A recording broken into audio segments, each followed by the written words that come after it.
Yikes. There we go. Okay. Hi everyone. It's Lisa Ruble from Quilted Zest. Oh, my cameras are having a mind of their own. You're getting a sneak peek at my cutting board. There we go, back to me.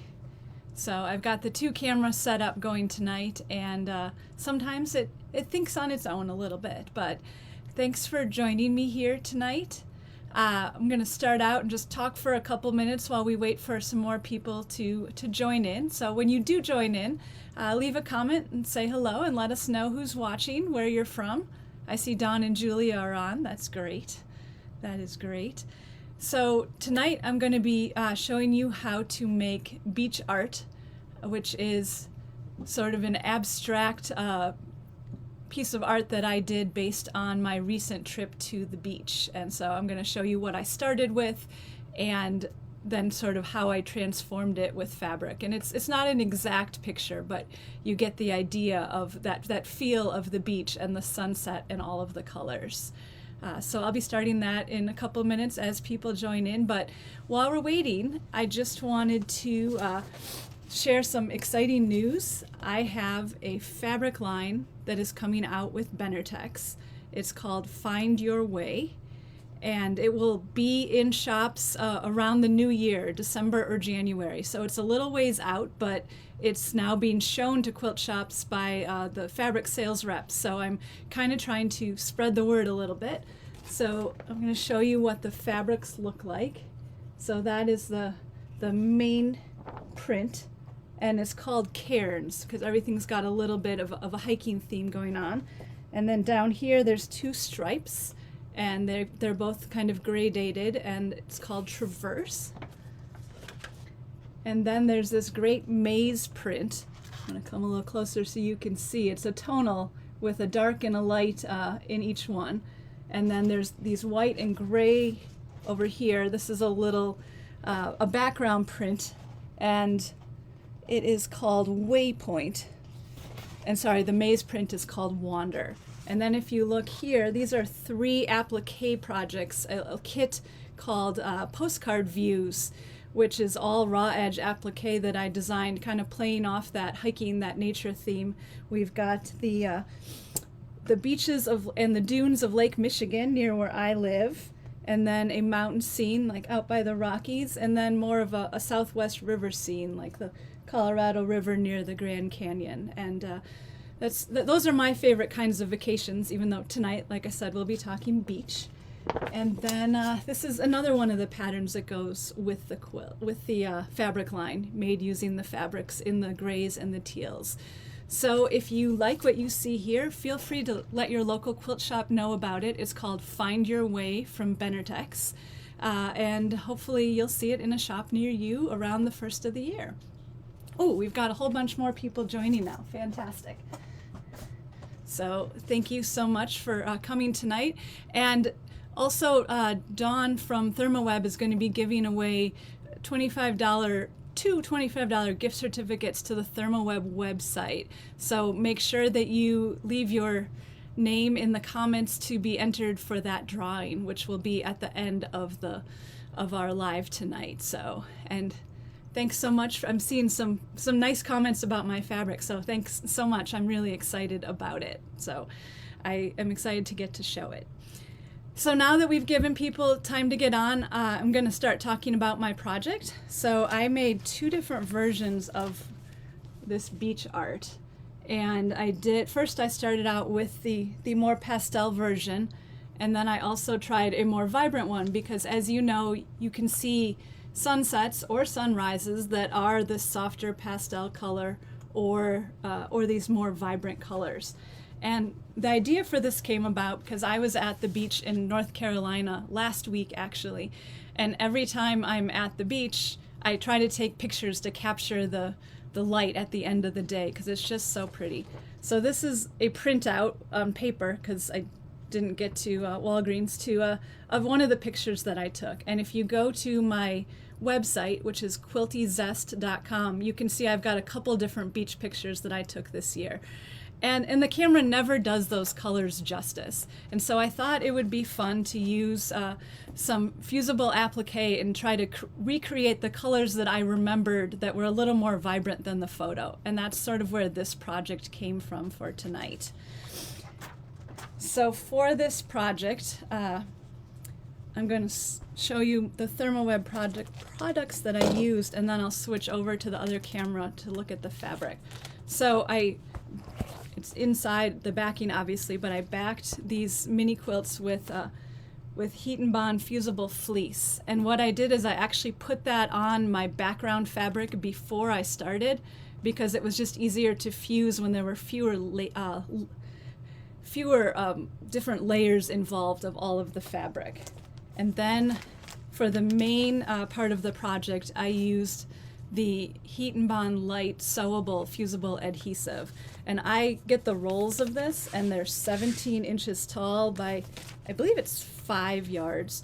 But so when I did this project, I did it at a size so that I could cut this 17-inch width in half and have two 8.5-inch wide pieces, so that I'm not creating a lot of waste from my fusible. So that's sort of where the sizing for this came, and I just wanted to keep it small.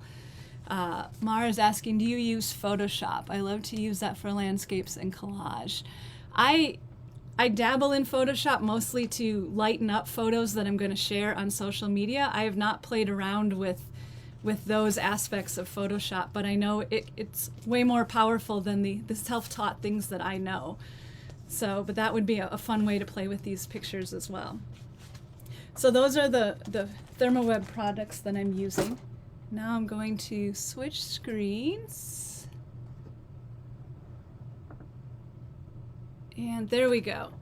Okay, so what I've got laid out here is I went to my collection of shadow blush fabrics, which is a blender collection put out by Mettertex that I've also been using for my Strippy improv projects, if you've seen my other Facebook lives here.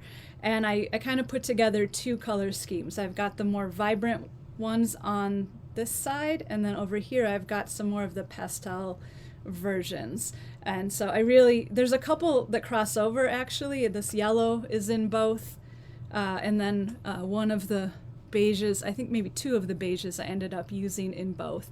But for the most part, I tried to keep them, either soft or bold.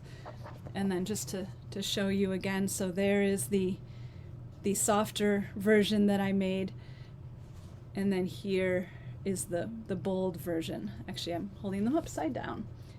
So what you can see that I tried to do with both, which I'm going to point out while I'm thinking about it, is that where I have the line between the sea and the sky, I tried to make it more of a straight line, not ruler straight, but not super wavy, because I wanted that to have that ocean versus sky feel to it. So you can see I did that on both of them, the purple with the magenta, and then here the blue-gray and the sort of the salmon color.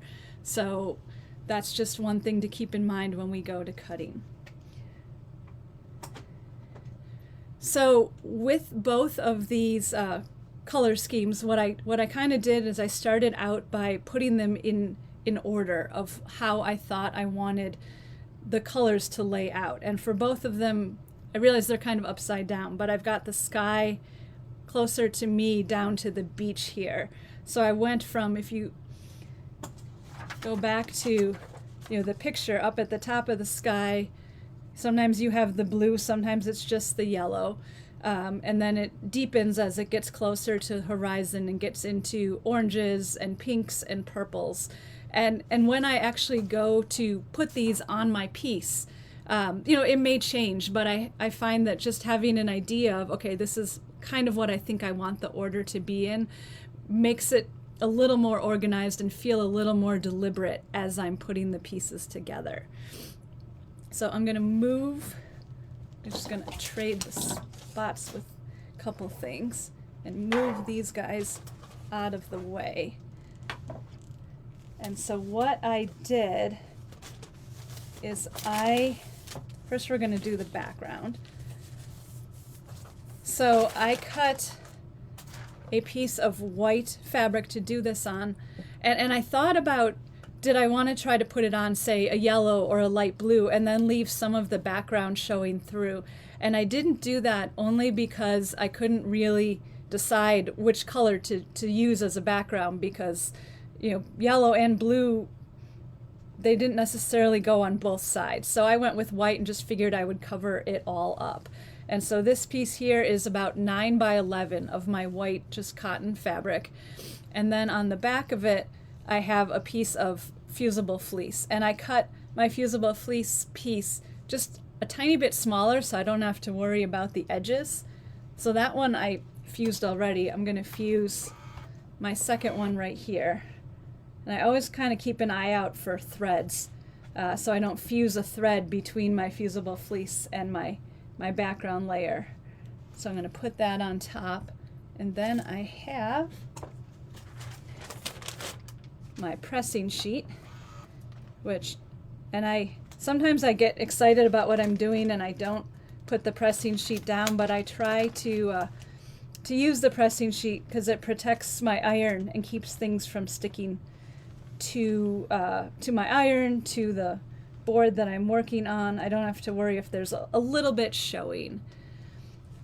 So I'm going to get this all pressed down, and then I've got my batting in place for after I finish the top, and I can just go straight to adding the backing and doing the machine quilting.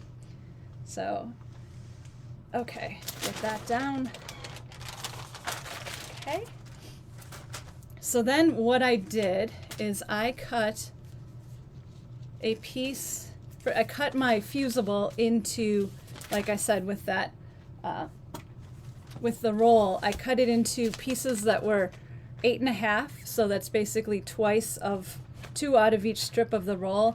And then I did strips that were about 3 3/4. And I just, I did that because my fabric strips are cut at 4. And then I didn't have to worry about the fusible necessarily peeking around the edges of the fabric. So I did that, and then I just would lay each of the pieces down. And I didn't worry, I cut with a ruler, but I didn't worry about making it perfect because we're ultimately going to cut this up. So I'm going to lay my fusible piece on top of the back side of this light purple piece, and then keep dropping things. There's the pressing paper, and I'm just going to press the HeatnBond Lite sewable onto my fabric. Okay, and I've got another one. I did a bunch of these in advance so that we could get to the fun stuff and you didn't have to sit here and watch me doing all of the pressing. I just have to figure out. Oh yeah, there's my pieces. Okay. So I've got some more here, and then I've got a couple more that I've pre-cut. So the next step then is to cut some freehand curves. And so I've got my rotary cutter, my mat, and I keep this paper side up because then I can kind of see where my paper is. And what I've been doing with these 4-inch wide pieces is I've been cutting like 2 wavy strips and then leaving the rest of it in case I need to cut some more. And so I'm going to start out by just sort of cutting that straight edge at the top. And you can see I'm doing real gentle freehand curves. And when I do the next one, I'm just going to make sure that on all of them I don't follow exactly the same curve pattern, because you'll end up with very similar lines for all of them. So some of them I want to, instead of curving in and following that pattern, some of them I'm going to bubble out and just create a slightly different look. And I do some that are thinner, some that are thicker, and then I just kind of play with them. And so then I'm going to leave this piece because then I've got something that I can come back to if I decide I need a third cut from this fabric. And for the top and bottom fabrics, a flat straight edge like this works really nice because I can have a little bit more of that piece at the top. So I'm just going to cut a couple more of these, and it's just all very just freehand and loose. And I would say, let's see, if I measure these, they're between a 1/2 inch and an inch roughly. And if you are doing a bigger piece or have fewer colors, you can do wider pieces, or if you just want to do some really wide and some really skinny, then you've got some more variety when you go to put your piece together and can do some layering and some overlapping. So, yeah, Megan says she loves the freehand, no pressure for straight lines. Absolutely. Me too. And I find if you go nice and slow, it ends up with really smooth curves and you don't have any little pointy bits. Okay, so that's how I'm going to cut those. And so I went through, like I said, I did a little pre-work so that we could get to the layout part and not have you watch me cut lines for 10 minutes. But I went through and did that with all of the different colors that I have. So I've got about 2 strips of each color, and then these, the leftover pieces that have that squared edge. So I'm going to kind of sort those out and then turn the rest of these right side up. And then we can start to play. So when I first start laying this out, what I do is I lay it out with the paper still on the back, because that way if I end up not using a piece, it still has the paper on back to kind of last until the next time that I play with them. Whereas if I take the paper off, then I have to worry about it running into heat or the paper getting lint on it or getting sticky, or not paper, the fusible getting some lint on it. So I just leave the paper on while I'm laying it out, and then I'll come back later and kind of take it off as I assemble. I'm just going to do this one because this is my other sand color. Okay, and so I have been starting at the top with these and working my way down. And so I am going to just set this, let's see, yep, you can just slide this over a bit so you can see a little better. And then I'm going to take this blue piece that has that straight edge, that's lighter blue piece, and put it way at the top. And the great thing is that every single one of these that I make, that you make, they will all be completely different between fabric choices, curves, how you choose to order the fabric.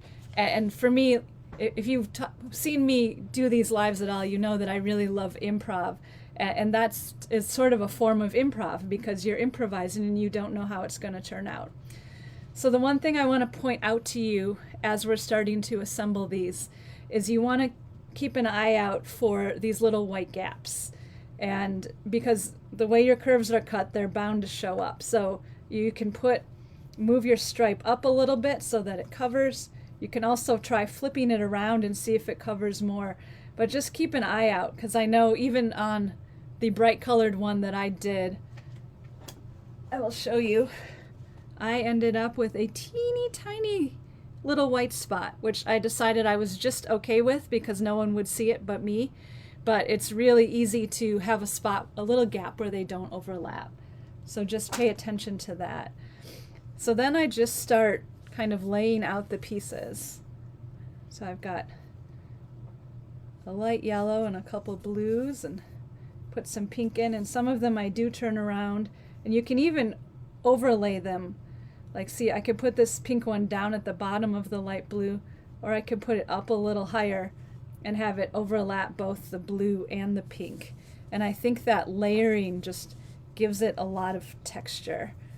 So I think we'll put in another, well, how about a darker yellow? Put that in, but that, I've got some gaps showing up, so do that. And again, this is just sort of a preliminary layout, because when I start pulling the paper off, it's going, I'm going to end up redoing it, but you kind of get an idea of what you want it to look like in the order of the strips. Put some orange in there. And then I cut this pink really small, really narrow, because I wasn't totally sure that it wasn't too bright for the project. And so I figured if I did a very narrow strip of it, it would help it to blend in a bit more. And if it was loud compared to all of the rest, that it wouldn't be as noticeable. So I've got that. Maybe go back. Do I have another orange? Yep, go back to another orange. Okay. And then I think we're going to go one more of these. Well, we didn't do purple yet. So maybe reverse these a little bit and put the purple down by the pink, because I feel like those are the colors that you tend to see together in the sky. You love the pop of pink. Fantastic. That was the one I was unsure about, so it's nice to have someone who agrees and thinks it's a good idea. Okay. And then, let's see, we need a darker blue to kind of, you know what, I did not cut a super straight one, so I'm going to go in here and cut a darker blue that is more of a straight line, maybe one more orange. Like I said, you can create a different sunset every time. And there I've got my blue, and that's much less of a curved edge, so that sort of represents the top edge of the ocean. Then we're going to put in a little bit of green. I felt like that was the color I saw at the beach last week a lot, especially during the day. The ocean was very green in color. And so I thought that was a fun color to add in here, because normally you think blue when you think ocean, or at sunset it gets darker and darker, but mine's going a little pastel here. Okay, and there's a sort of a lighter green color. Let's go back. That's more of a periwinkle blue. And let's see, one more of the lighter. Okay, and now we're going to transition over to the sand. And I've got two different sand colors. I've got this darker one, and I lost the lighter one, so you can see why I'm losing strip colors, because I've got so many choices. And I fully realize that I'm not going to use all of these, but I like to have lots of options to play with. And honestly, between the two that I made as samples for this and then this one, I probably have enough strips to make two more. And that's kind of fun, because they're quick and easy to make, and I tried to get my boys to do this, but I think after spending a week at the beach with family, they needed a break from mom, so they chose not to participate. But for the beach, with using couple different colors of the beiges, you get that texture and that shading, so it's not just one flat look. So this is sort of my initial layout, and then what I do at this point is I take a picture of it. And so, not to necessarily recreate the exact same thing, but that way, as I go back and start to iron things on, I have something to refer to, because if I really like what I have here. So what I'm going to do then is just kind of slide these down. I'm going to push this up a bit. Slide these down and just start applying them. So pulling the paper off. And so I am going to cheat tonight and not use the pressing cloth, just so that you can see how it's coming together without having to lift that off of everything that I do. But in general, I recommend using the pressing cloth to protect all of your tools. And if you look here, I told you I cut a 9-inch piece of background fabric, and then the fusible is 8.5. And I did that on purpose as well, because then I've got a little bit that's not fused on the edges. and that ensures that the fusible isn't hanging off of my background piece. And then after I quilt it, I'll go back and trim that. And so I'll only be using the parts that are fused. So I kind of vary in how I do this. Sometimes I put down one strip and press it, and sometimes I'll put a couple down and press it. I don't want it to get too thick, too many layers to do, but sometimes if I'm going to be layering, I want to see what it looks like to put those couple layers down together. So I'm going to put the orange in, and look, you can see I've got that little white gap there. So let's try, if I flip that around, I can eliminate that gap. Let's try another yellow piece. Yes, Megan says this is a great way to use up scraps of fabric, and absolutely it is. And you can even get fancier than I did, and take one of your fabric strips and say cut it, and just have a piece that goes like this, that doesn't go all the way across. There's really no limit to what you can do with this. I sort of just went with the full strip across approach just to kind of play around with it initially, but you don't have to do full strips across. You can play with how the pieces interact, and even make some cloud type things or a sun, that type of thing. Okay, so I'm going to put, oops, well, I like having that pink show through. I think I've got to put one more down. You can see, you could play with these, honestly, all night long. It's really addicting.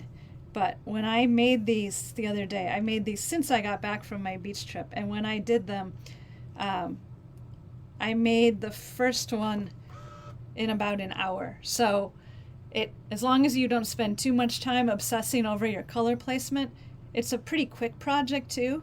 And a great project for practicing your machine quilting, because it's a smaller piece and you don't have as much to maneuver around.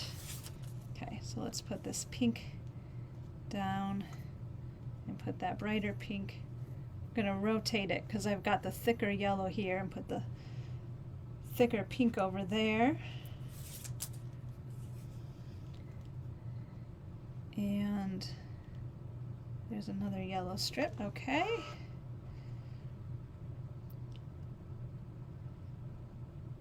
And I've got my sunshiny yellow Aliso iron, and I gotta say that is great for this project because I'm not constantly flipping my iron up and down. So I've been appreciative of how that is working for this project as well. It just makes the wrist movement a lot more subtle.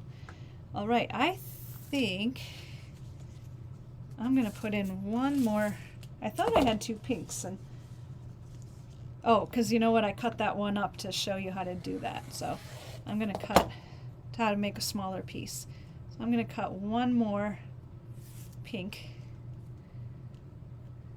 and put that on, because I feel like right when the sun is setting, you get that really pinky hue right over the horizon. So I kind of want to create that feel. So there's the horizon of my ocean. Press that guy in place. Okay, and now we're moving on to the water. So I'm going to put the green in right away. There we go. And the light blue. And then a light green. So I was looking at that light green, and I think I actually fused the adhesive to the correct side of the fabric rather than the wrong side of the fabric. But I like that seafoam color that it created, and that actually is a trick that quilters will use when they're doing, I think more often with applique, but where they will, if they have a fabric that they like but it's a little too bold, they'll use the back side of it. And then it kind of washes it out a bit, but you still get whatever texture or a little bit of color that it has in it. Okay, one more blue. Actually, let's do the green first. So this is probably not the same layout that I had on my rough draft, but you know what, those are all kind of, see how they're all swooping the same way? I'm going to try to turn a couple of them so that there's a little more movement and it's not so everything following the leader here. All right, see how just rotating a couple of those around really changed the look of my waves? I also think, I need one more dark one. My ocean got light really quickly, so we're gonna squeeze another dark guy in right here. There we go. So that's why it's nice to do this with your ironing surface and your cutting surface right next to each other, because you can cut more pieces as you need them. Okay, so I'm gonna press those ocean ones down, and you can see most of my strips go near the edge of my my background piece, and like I said, after we quilt it, then we'll square it up and cut off all of those raw edges. So now I'm going to make my beach. So I have a full box of these shadow blush fabrics from Benertex, all of fat quarters, and so it was really fun to kind of pick through there and find all of the pastel shades as well as all of the bright shades to use in this project. And I'd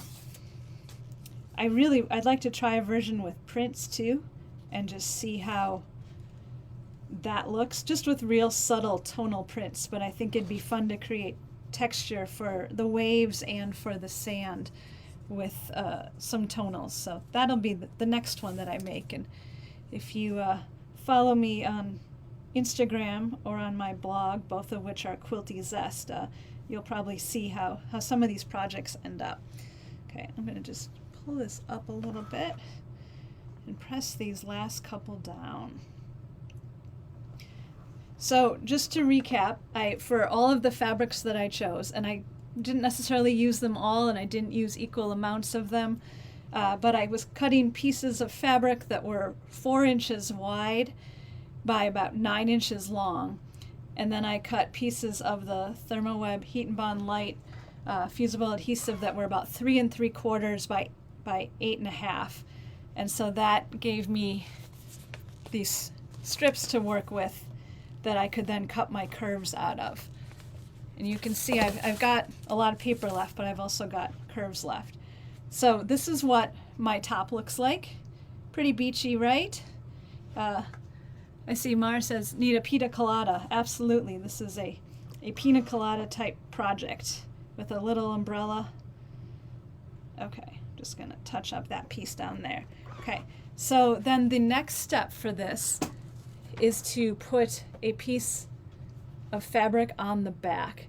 And I will tell you, when I did my first one, you can see I've got all the quilting lines on the back because I remembered to put my backing on.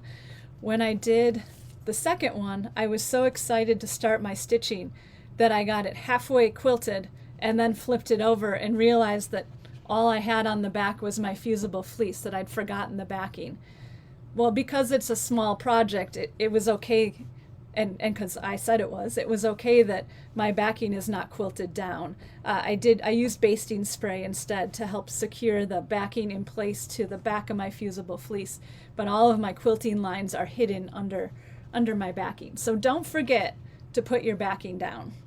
So attach your backing, and then it's time for machine quilting. And so I did this with my free motion foot. And I'm going to pull these two out here to show you. And with this first one that I did, because I kind of experiment a little bit with each one. And so with this first one, I just did loosely wavy lines following the same sort of curves that I did for my pieces. But I just went through everything. So you can see, you know, this particular line right here goes through the yellow and the blue. I just went straight across with my curves, and I did not try to follow the strips of the fabric. The only place I didn't do that was right here where the ocean is, because I wanted to separate the ocean from the sky. But I also used different color thread. Up at the top, I chose a light yellow, which would blend in really nicely with all these sherbet colors up here. And then for the water, I did actually it's very similar to the color of this binding, sort of a mossy, greenish, lightish teal. And then for the sand, I did a beige thread. So I switched thread colors a little bit, but I just did, it's small enough that with my free motion foot, I could just go back and forth like this. And I didn't have to have a whole bunch of quilt that was hanging down. And it's a really nice way to practice machine motion or free motion quilting techniques without a lot of stress. So I just went back and forth across the quilt, switched colors when I got to a different section, switched again at the bottom. Now for this version, I wanted to try something a little bit different, and I didn't do it everywhere, but if you can see the machine quilting lines, I actually did 4 colors here. I've got a brighter yellow at the top, and then I've got a pink in here, and then sort of a periwinkle in the ocean and a beige down in the sand. But I tried to keep the stitches more following each piece of fabric. And I think either way works, but I just wanted to see the difference in the look. So, and there's places where it overlaps, but for the most part, the stitches stay within each curved piece of fabric in all the different colors. And then after I finished doing the machine quilting, then I just took it over and I squared it up.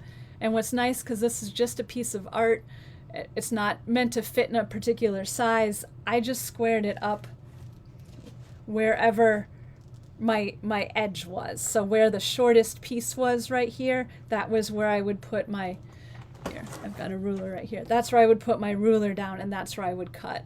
And then I would, make sure that it was square when I went and did the other 4 sides as well, so that I had a straight piece. But I wasn't looking for any particular size. Oh, and I see in the comments you're talking about, yeah, these would make great placemats.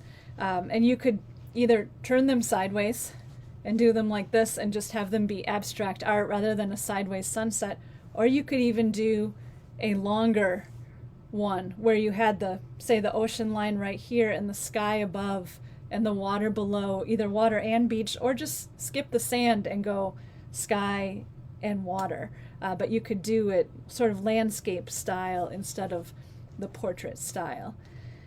But then after I squared it up, I just I put the binding on, and for each of them I picked a color that I used in my landscape and just applied the binding. And it takes, for one that's this size, which ends up roughly 8.5 by 10.5, you need 2 binding strips, and I did 2.25 inch by 42 inch strips.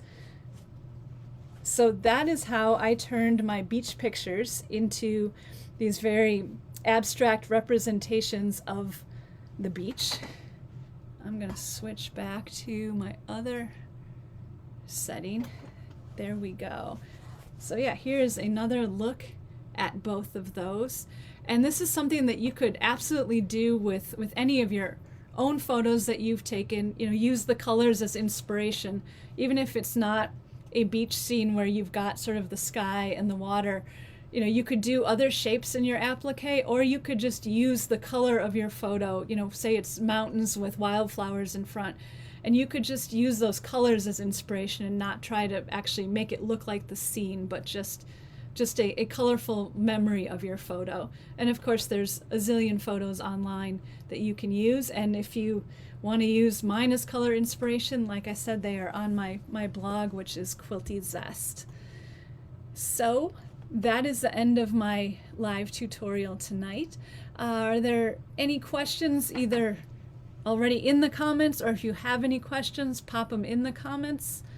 And I think Dawn is probably going to make a last call for the giveaway too. So make sure that you've commented so that you have an opportunity to win a gift card that you could use to buy the supplies to make some of these projects like what I have made tonight. So, any questions?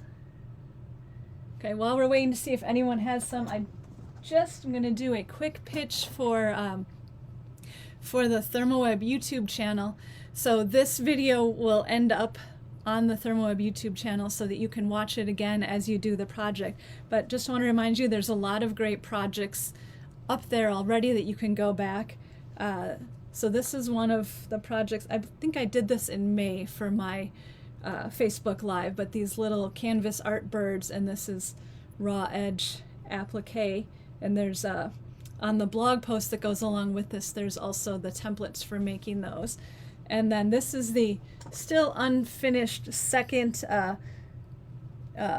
sunshine that I did with Benji back in June, because we took we gave the winning one to his teacher. Not the winning one. I'm reading the comments and seeing Don talking about the winners. We gave the finished version of this to his fourth grade teacher as an end of the year gift. But this was the sample that we made in the tutorial, and so I still need to finish that. But these are two of just a ton of projects that are available on the YouTube page from not just me, but from a bunch of different designers. So when you're looking for inspiration, make sure to check there, because there's a lot of fun stuff there. So, well, fantastic. Thank you so much for joining me tonight and indulging me in my beach memories of those colorful sunsets. And thanks to ThermoWeb for also giving away the gift certificates so that people can play with some of these supplies as they make projects like what I showed tonight. So, all right. I think, Don, do you need me to wait for you to pull the prizes? I can't remember how we did this. Oh, there we go. Yep, Karen and Jan. So, fantastic. Well, thank you all, and I'll see you back here in August when we'll be doing some sort of back-to-school tutorial with one of my kids. Benji and Jojo are currently fighting it out to see which one of them is going to appear on camera with me, but I've got a couple ideas for what our August Facebook Live will be. So enjoy your summer until then, and thanks so much for joining us tonight.